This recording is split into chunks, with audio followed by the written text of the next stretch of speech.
Hi, my name is Fraser, and I'm here at the Createx Colors facility in Connecticut. And what we're going to do today is something that a lot of people have been asking me about. I usually always get either cosplayers or people that work in the movie industry or make maquettes and small game playing, little figurines. And they always want to know what kind of paint is best for it. And I always tell them, well, there's a lot of systems in Createx that'll work great for it.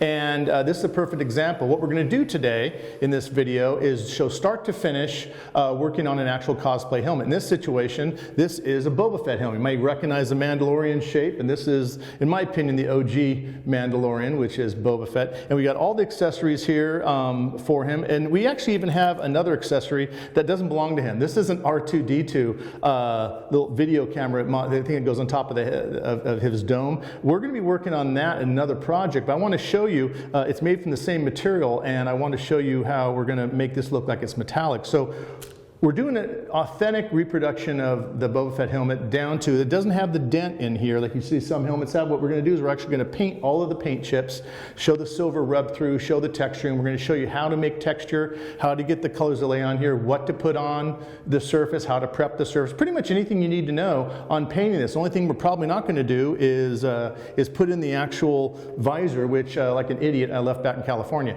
So, but we're going to get this all painted up and matte cleared and finished in this one video.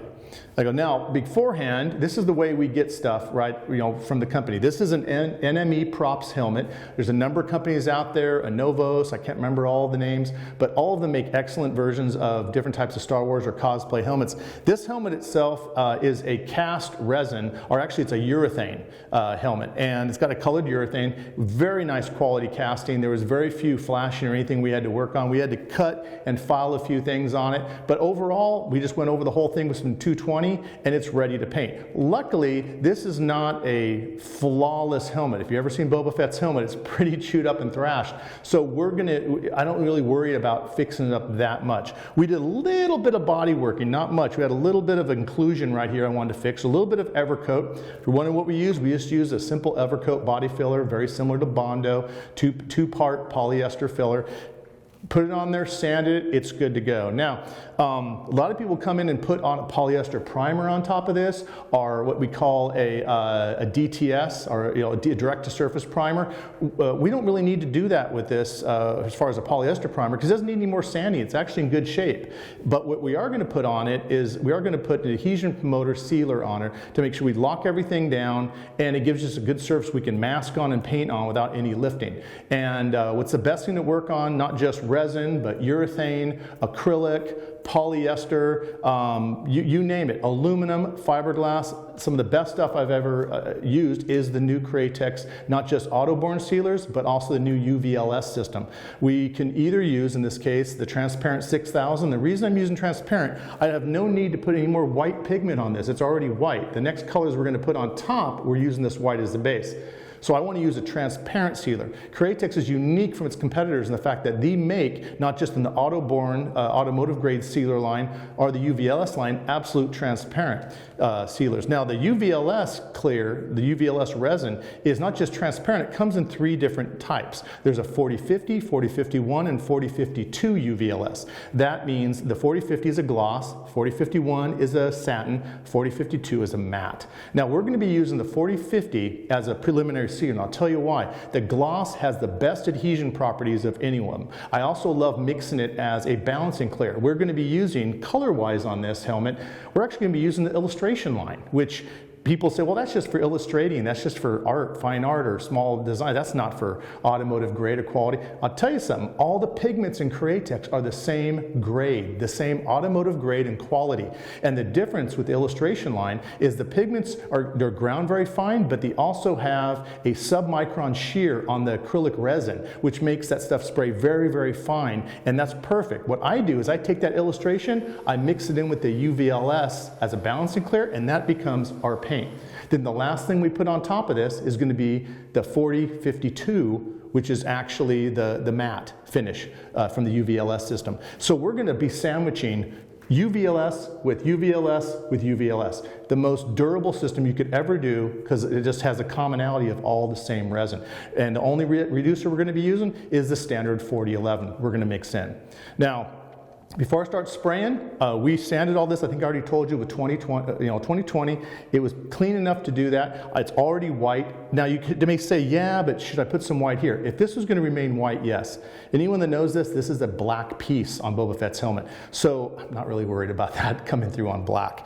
And so we're going to turn around and mix up some UVLS 4050 and add about 10% 4011. Now, when you stir it and mix it up, let it sit for a minimum 15 minutes. This is important whether you're spraying a car, whether you're spraying a wall mural, or whether you're airbrushing with a micron, something this big. Doesn't make any difference. That 15 minutes is an important factor in the paint stabilizing and emulsifying, kind of getting together. You know, the reducer, the binder, and the paint all kind of work together. It is a different animal, trust me. Your details will look better, your gradation and your atomizing will be better, adhesion, everything is better. It's only 15 minutes. Go and do something, and then let it, come back, give it one more stir, put it back in again. So we've already mixed some up, letting it sit right now. We're gonna come back and put my mask on, load up my gun, and I'm just gonna do a nice even coat on this. And then the key thing is we're gonna let it sit overnight. Now the reason we let it sit overnight is we're gonna be doing some masking on it tomorrow. What if I wanted to work on it some more today? See, we're already working at night here, so tomorrow we're gonna come and finish it. Okay, let it sit at least an hour before working on it. But in this situation, I'm not really throwing a lot of clear on it. It's probably a minimum coat. We just want it for adhesion right now. So let me go get my mask and we'll get to spraying.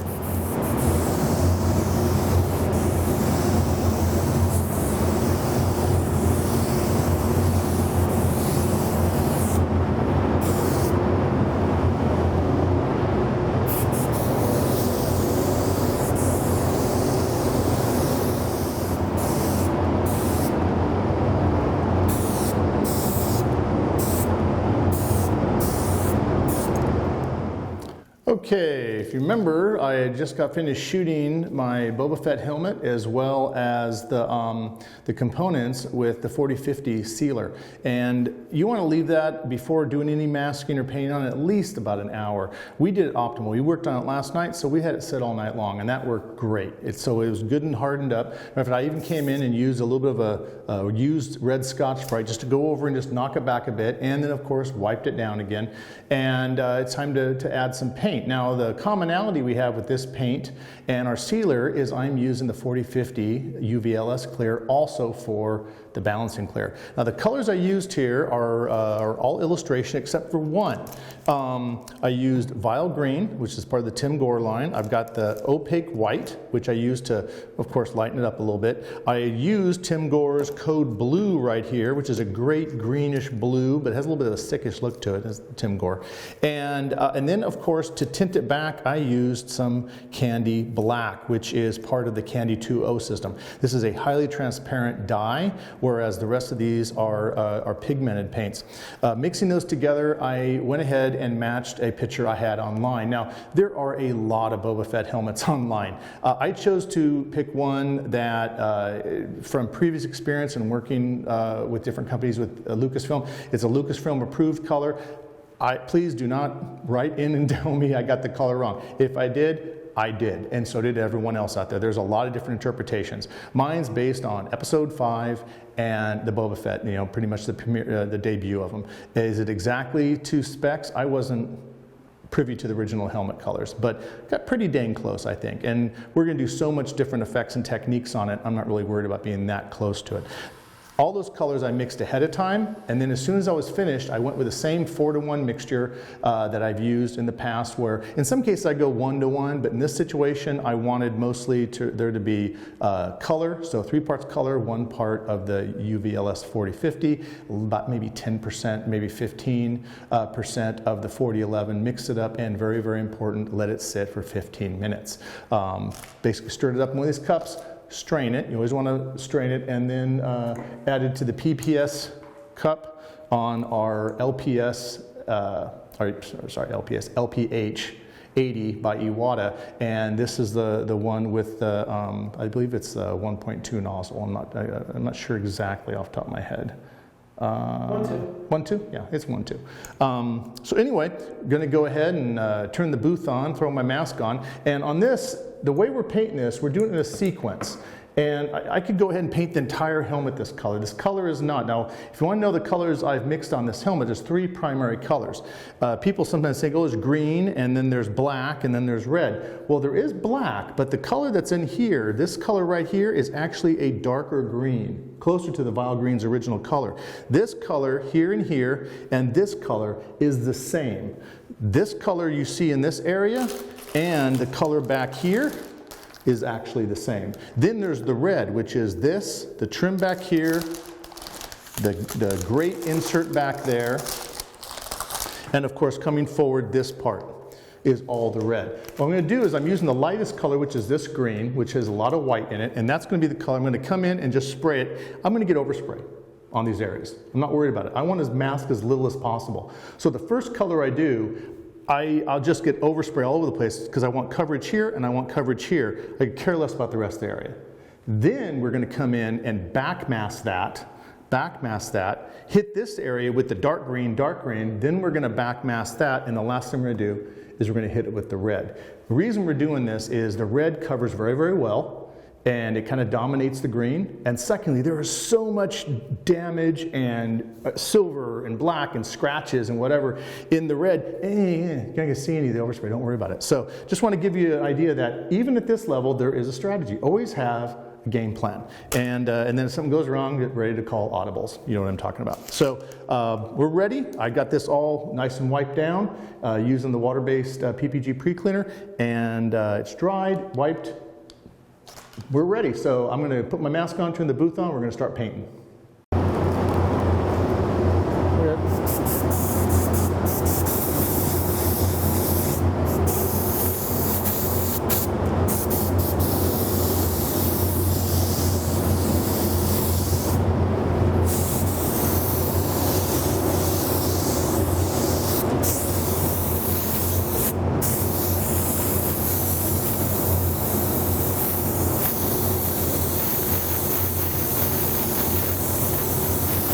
Just blowing a little air right now.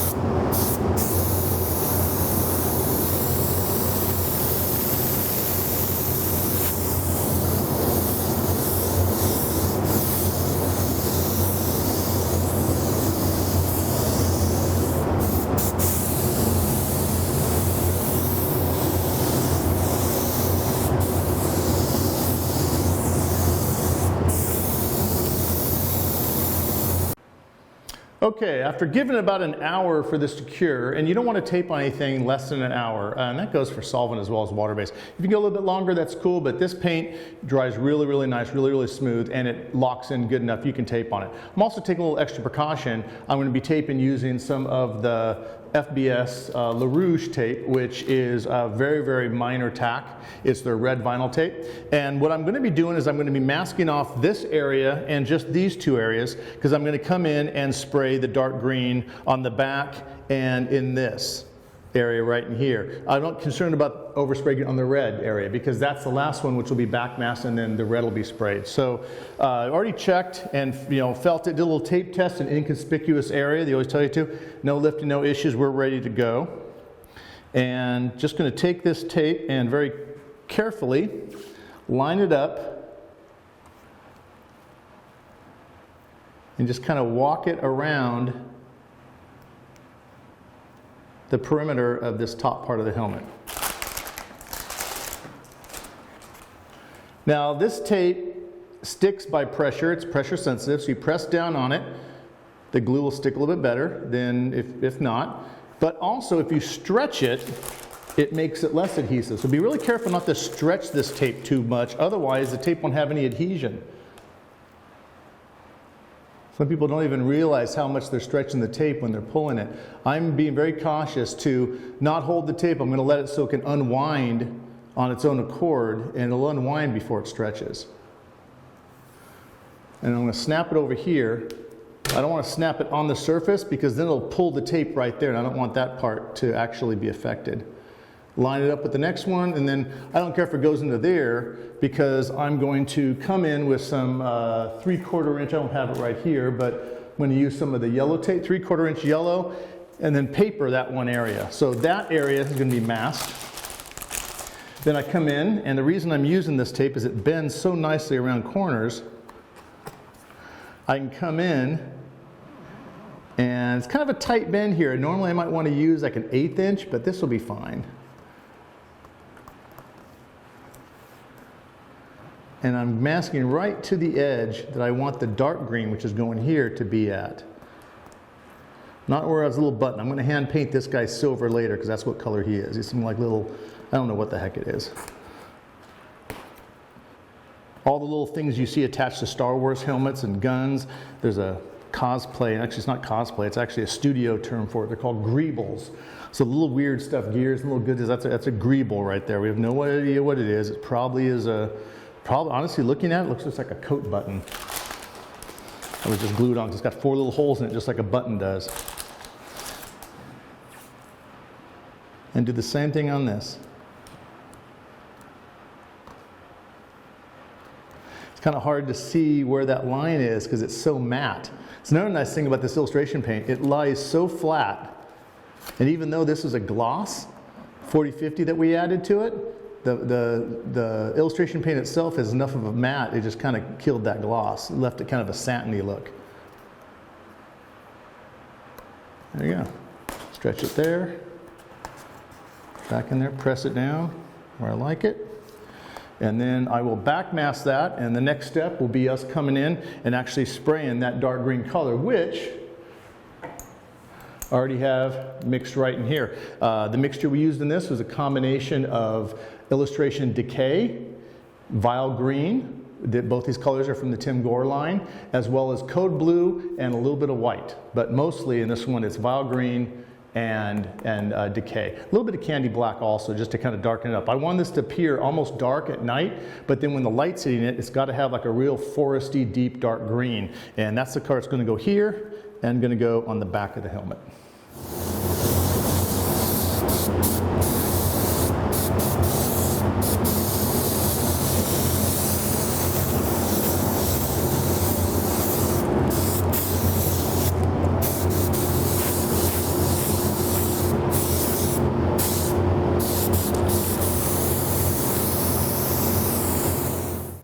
Gave this overnight to dry because we could. We got other videos we're doing here, so it was easy. If you don't have overnight, give it an hour and you'll be fine.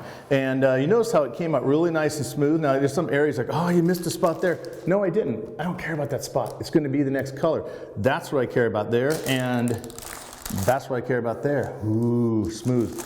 When you're spraying this, the illustration, I mean, literally light tack coat and then one second coat was coverage. Illustration covers amazingly.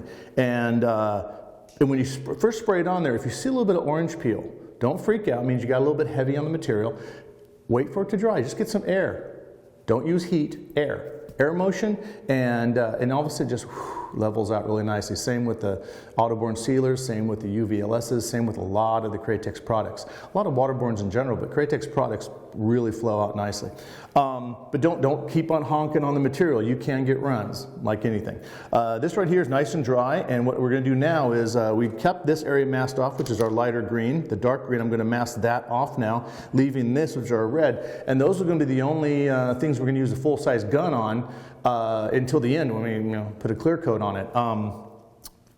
Everything else I'm probably just going to be airbrushing, using the airbrush because it's such a smaller volume.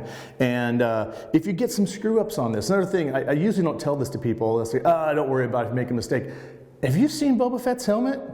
I mean, he takes about as much care of his helmet as like a 5-year-old kid with his batting helmet at a Little League game. I mean, it's like, that thing's trashed. So if you get some issues on there, guess what?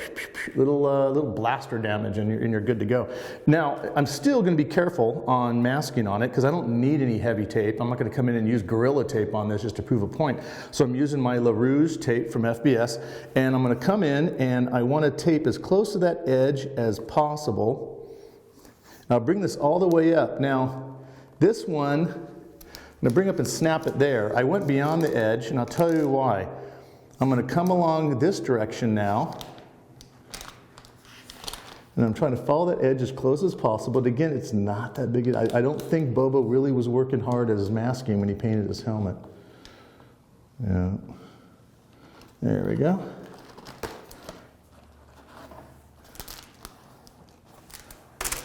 And I'm going to come in and lightly, I'm not even really cutting, I'm holding the blade here and pulling the tape against the blade.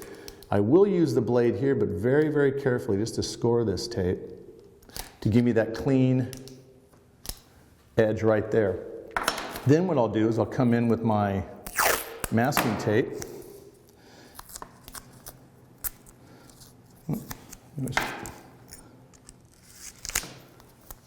There you go, cut that first a little bit to make it clean, and just back mask right in there like that. Not pressing down real hard. Why? Because this tape is pressure sensitive. The more you press down, the more it sticks. We don't need that. And curve around here. I made that a little bit short, but I was tearing another piece off, not the end of the world. And just keep on. This doesn't need paper. This is such a small little area. We call this the rip and tear technique. Make sure you get good overlaps everywhere. Make sure you don't burnish it down, but make sure you get all those little tunnels, those little areas. Otherwise, you can get paint bleed. And not even the liquid bleed, because you can spray dry and you can still create a little tunnel or a little venturi where you mask in a whole area off and you spray something here and the paint travels and deposits somewhere else. That's always fun. That's it. That part right there is masked. Am I worried about inside of here? No. I'm going to come in and do this black later on, but I'll do that freehand. This is all going to go red. So what I got to do next is I've got to mask off this side like I did here. And then back here, I'm going to mask off this section. This stays red around here, and then this back area has black inside of there. Probably going to come in and do that by hand. It'd be a nightmare to mask that off. I'll just use a little brush and go, no big deal. Plus there's little chunks and damage back that you'll never see. So this is all red, this is red, this is staying green, this is staying green. And so that'll be it. I don't think you want to watch me mask the entire time. So we're going to come back and just like a Food Network special, everyone's going to be masked and finished and the casserole will be ready out of the oven. So I'll see you back in a little bit. Got all my masking done, went around and made sure, checked all the edges, even some of the areas of the area that was taped before. Make sure I don't want any bleed throughs on this. And then I had my color already mixed up before, but just to let you know what I made the color out of this time. It, of course, got my good old faithful 4050 LVS clear, and then I use a combination of Tim Gore's coagulated crimson and blood red, as well as some decay, and then to darken it up a little bit, threw in some of my favorite candy black. All that mixed together, and then a little bit of 4011 reducer, good to go, and put it in our PPS cup system, let it sit for 15 minutes before I spray it, and then we got our LPH 80 with the 1.2 nozzle on here. I think it's the E4 nozzle. Make sure you get that E4 nozzle, that's the bad boy. Works great with waterborne. And I'm going to go ahead and put my mask on, turn the booth on, and spray this sucker.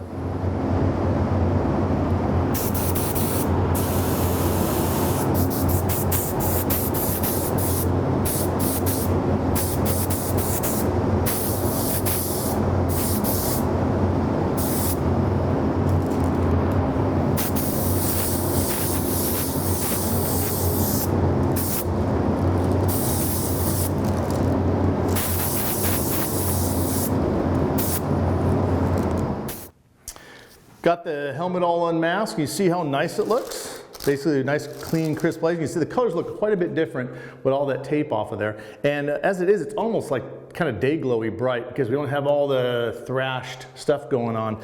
But the world is not perfect in Boba Fett land, because guess what? Yes! Yeah, we had some lifting. And why? Well, on the inside edge here, because, hey, you know, sometimes you kind of miss an area that's prepped. Right here, this is a piece of tape that I probably rubbed in a little bit too hard. And why would you lift? Why would you get lifting? Well, there's a couple of reasons you get lifting. We know that this paint sticks very well because I had masking all over this, and the only thing I lost, this was actually a nick because I bumped into it with my airbrush. This was an area right here that probably didn't get a lot of prep, and this could be anywhere, anything from, don't forget these molds are, this is rotocast. By the way, if you're wondering what this was, remember I made a comment about being urethane? It's stuff called Silpack, and it's actually rotocast resin. So they could be a mold release. You put mold release in the molds to pop these things out. If any of that's left on there, it gets inside the urethane. It can cause lifting because that's the whole design for it. What do we do about that? I've got so much stuff going on this, I'm not really that worried, but let's say this isn't a crucial area. You were really worried about it. So I'm gonna take a little piece of tape right here, I'm gonna dull it on my shirt. I've got cats at home, so it works out really good to dull tape because I'm usually constantly covered in cat hair. And I'm gonna put that right across the top there, kind of fold it in.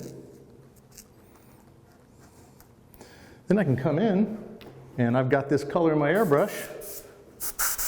Use the classic hand masking technique.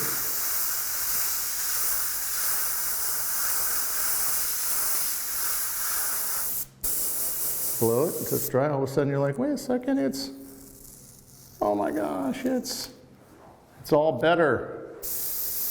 Well, this little nick right here, you can barely see him, that little nick. Now this guy gets extra special treatment, hand mask. And blend it out. Oh. It's remarkable. It's all gone. It's all fixed. That's how simple these little repairs can be. And I'll do the exact same thing. See, this one actually, I have silver in some messed up areas to hide this. This actually right here, if I'm going to follow the screwed up scratches on the original helmet, there's a bunch of it here from his helmet hitting his backpack, but there's none here. So this one right here, I do need to actually touch up. So I'm going to put a piece of tape on that the same exact way. Probably could use the other one, which already was dulled nicely. Now why am I, if I'm so cocky and confident about my paint sticking, why do I need to dull the tape? Because I'm not tempting the lift gods. Evidently there's something going on right there. So I'm gonna be careful. Come with the same green, aim down so overspray doesn't go up. Don't spray like that because you get overspray. Aim down, overspray goes in the direction you're painting.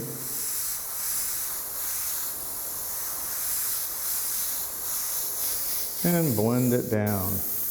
There you go. A little air, let it dry. And always carefully remove the tape. And there you go, an instant repair. So no, I did not mean to do that, but I never really need to do that on purpose because I've never had a taping incident where there wasn't something like that, some little goof off. It just happens, you know. So we used to always make a joke saying good custom painters fix things and the clients never know. Great custom painters make mistakes and charge more. So, you know, I just fix them and let them know. I'm never going to soon be that great. But we're all ready on this guy. He's ready to start getting some erosion, some thrashness, what I call the fun part, the sit-down part of this job. But we also have a bunch of his greebles, his heads-up viewer, and some stuff on the sides, and some stuff on the sides over here, and that little dude right there. These things have to go silver, and I'm going to do that separately right here on the counter. So we'll let him dry and think about it for a while, and we'll start working on the small parts, and then we'll start bringing it together and start doing all the texturing.